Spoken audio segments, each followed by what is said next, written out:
នាយករដ្ឋមន្ត្រីកាណាដាលោក Justin Trudeau បានកោតទោសលោកប្រធានាធិបតីអាមេរិក Donald Trump ចំពោះការដាក់ពន្ធដ៏ច្រើនសន្ធឹកសន្ធាប់ចំនួន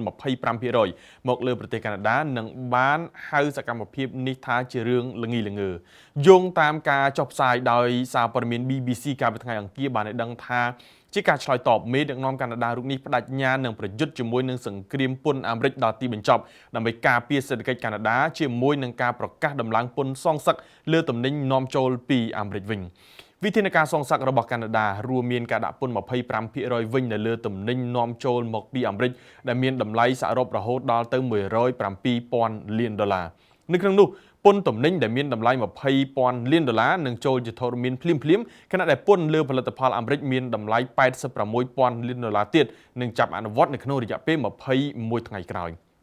ក្រៅពីដាក់ពន្ធសងសឹកនោះលោក Trudeau ក៏បានចោទប្រកាន់លោក Trump ផងដែរថាកំពុងរៀបចំផែនការផ្ដួលរលំសេដ្ឋកិច្ចកាណាដាឲ្យរាបដល់ដីដោយសារតែការធ្វើបែបនេះនឹងបង្កភាពងាយស្រួលនៅក្នុងការដាក់បញ្ចូលកាណាដាជារដ្ឋទី 51 របស់អាមេរិក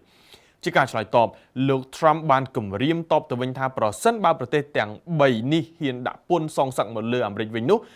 ពន្ធរបស់អាមេរិកនឹងកើនឡើងភ្លាមៗដូចគ្នាដែរអស់កម្លាំងទៅកម្លាំងជាមួយបាកា